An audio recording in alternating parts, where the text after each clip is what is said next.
Good afternoon. I was instructed to stand here, so I will do that.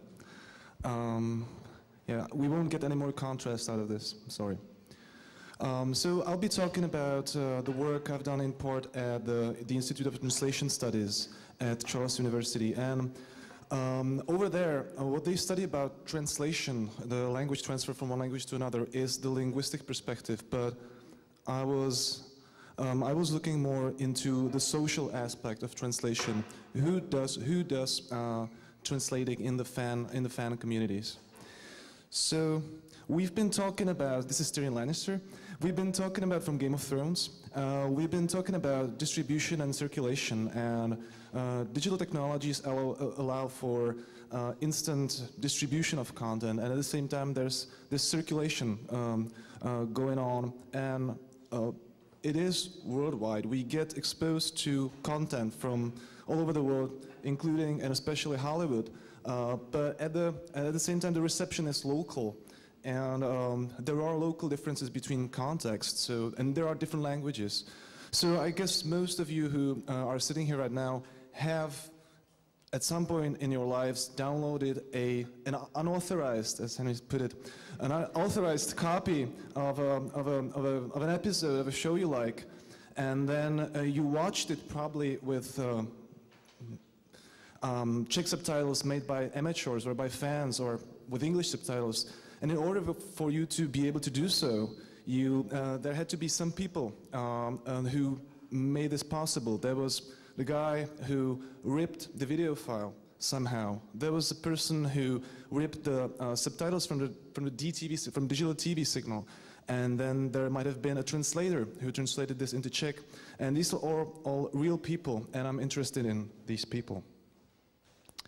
So in humanities, there has been some work done on fan subs, and I want to reserve this term for the subtitles that were bringing anime, the Japanese animation, into the West. They were pretty specific. They were famous for a number of mistranslations, and they were famous for the valiant efforts at bringing all the layers of cultural meanings that were in the source material. But we're looking at a different story. We're looking at what I'm calling, and not just me, other researchers too, user-generated subtitles. These are widespread in Czech and other similar-sized languages, like Romanian, Croatian, but also Italian and others. These are usually translated from English language films and TV production. In the Czech Republic, the numbers of downloads for these subtitles are huge. Tens of thousands of downloads are being done from dedicated websites. There are many of them. This is done especially by young people, and they use it together with unauthorized copies of the content. This content that they get in these unauthorized ways, this content is usually released in this form of circulation before official national release and distribution, and often helps to build local fan bases, which happened here with The Big Bang Theory, which had a big following before it was aired on national TV, and with Battlestar Galactica, it was a very similar story. This is one of the websites, Titulky, which means subtitles.com. So my questions in this research were the following. So who is involved in the translation process? What drives these people to do this? What values do users find in these subtitles, and how do they discuss them online? And also, this is the linguistic part that I won't be really paying that much attention to in this talk. What shifts in terms of cultural meanings and linguistic meaning and linguistic structure occur during the translation? My material was the Game of Thrones Season 1, which aired last year. It's a fantasy epic TV show made by HBO. And the subtitles, I chose it because I liked it, because it was very popular. There were over 20,000 downloads in 1 month for each episode from just one of these websites, which was the one you just saw. There was existing fan community. I wanted to look at the interactions of the translators with the existing fan community. The books that this show is based on were already translated into Czech, so they were all available. There were many versions of the subtitles, so not just one person made their subtitles, but there were many people attempting that. And the most popular set of these subtitles was made by the user Hlavon, and we will get to him later. As for my methods, I described this translation process based on open public data, timestamps, and I did interviews with actors in this process, especially Hlavon, the translator, but also some other people, you'll see that. I did a qualitative analysis of user comments on the subtitles, and I did some linguistic sort of semantic analysis too. And so I want to be light on theory in this talk, but I sort of, I was inspired by fan studies, of course. I'll be using the terms social capital and cultural capital. We've heard about that, so I won't go that deep. By social capital, I basically mean the respect and recognition one gets in a community. This concept of cultural capital was updated by Sarah Thornton, and she was talking about subcultural capital. And I think that's quite useful for explaining some of the motivations behind these fan activities. Because in order to be able to discuss with your peers online about Game of Thrones, you have to have seen the latest episode. Otherwise, you're done. You just cannot enter that discussion. So you have to have this subcultural capital or pop culture or whatever we call it before you enter these discussions. The earlier, the better, right? And I was also using this is an obscure Israeli translation studies scholar who was talking about translation norms, but this applies to this research too. So the process. So first of all, I'll describe the process. Then I will be talking about the users and how do they find it. And in the end, I will be talking about some issues we might have with this setup. So how it works. So the original was broadcast on the East Coast of the US at 9 p.m. Eastern Standard Time, which means 3 a.m. here in Prague. The first, you can see the first screening. The end of broadcast was at 4:05. At 7:35, the English subtitles derived from closed captions are already available, as well as the ripped video files. So some people were working hard to circulate this content. As for the subtitles, they're usually ripped from closed captions, and there is a certain amount of work involved. And for this series, this user, Honey Bunny, it's a woman from Bucharest in Romania, by the name of Diana, and I don't know the last name. She was in charge of syncing and preparing the subtitles for Game of Thrones. And she works for this forum, for this web community called Addicted, but there's a 7 instead of the T. So at 7:35, the English subtitles for the originally English, which is the show is in English too. At 8 a.m., Hlavon downloads the English subtitles and starts translating. 700 to 900 lines later, in 8 hours, at 4 p.m., the first version of the Czech subtitles is available. And what's interesting, at 10 p.m., the official Czech HBO broadcast is taking place with professional subtitles, translated by this guy, who actually had 1 week to translate these, as opposed to Hlavon, who had 8 hours. And in the following days, using collective intelligence, the Hlavon subtitles gradually get better based on comments and discussions. We'll get back to that later. This is a very fast process. Why? It's a matter of prestige. As with, it's very similar as with cracking groups. You have to be the first.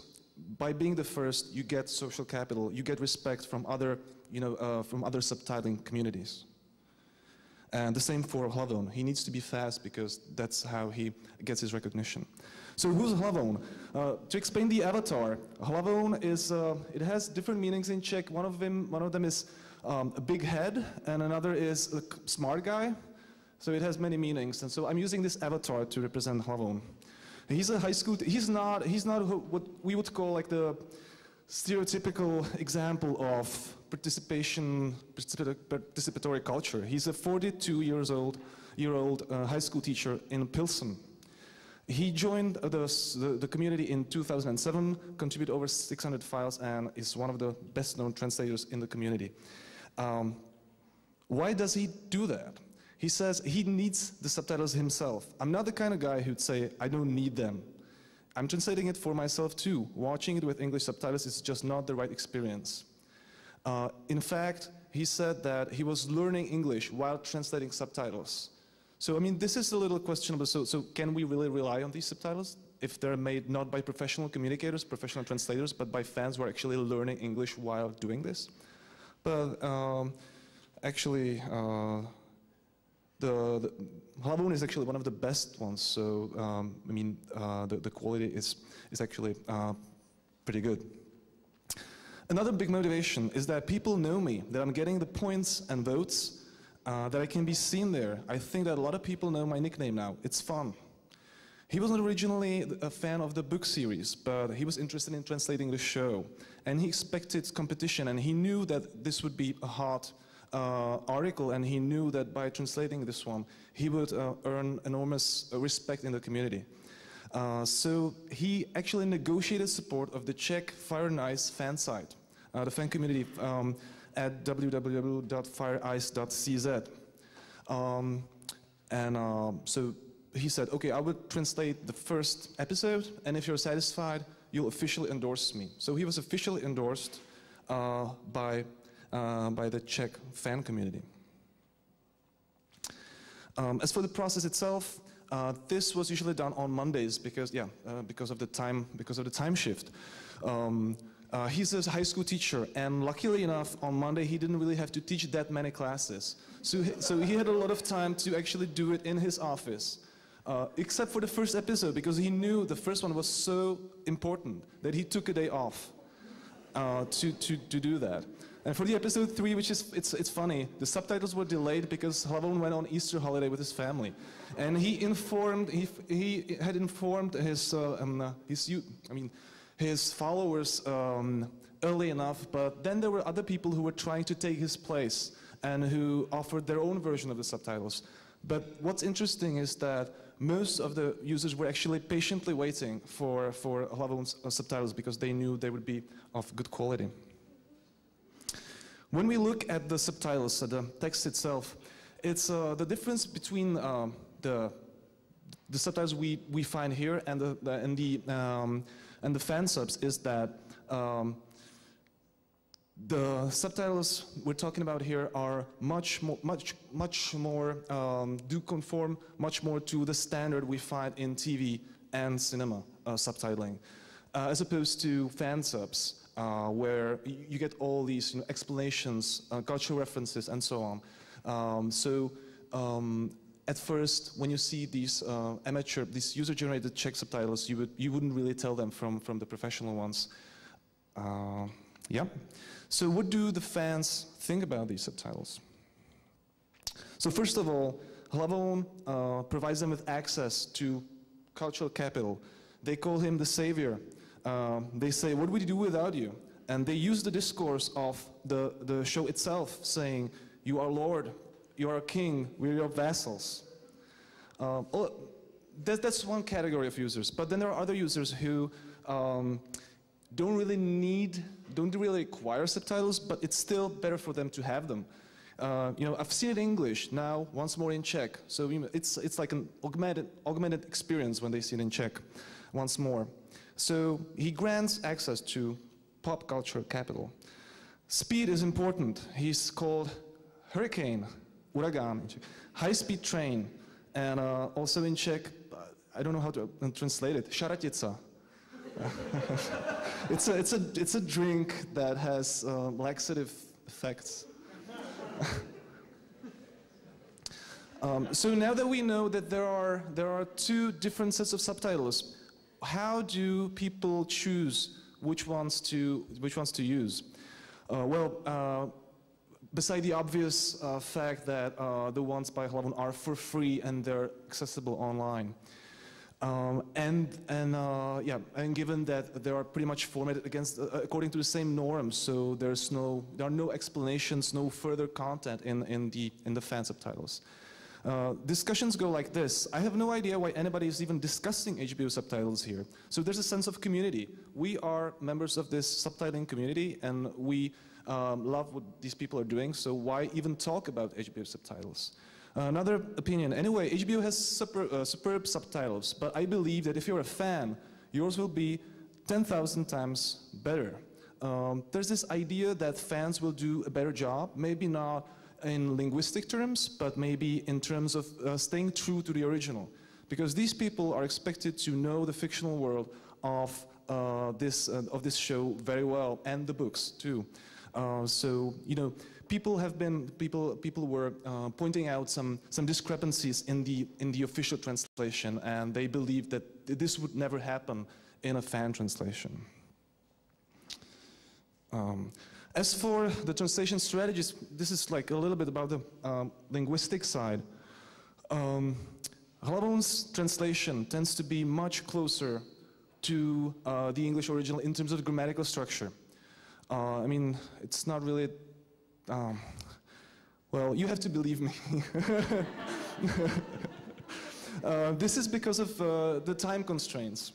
You know, it's much faster if you're just putting word for word, as opposed to, you know, reformulating the whole sentence so that it sounds more fluent and better in Czech.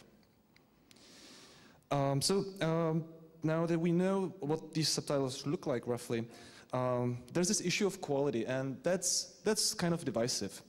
On the one hand, we have people who call Hlavon translator god or translation idol, and this is people are just used to thanking for content that is being given to them for free, and the question is whether there is some, you know, actual discussion about the quality of the subtitles, especially when we read these comments saying something like, I could never do this myself, so I'm in this quiet gratitude. I cannot really criticize you because I couldn't do this.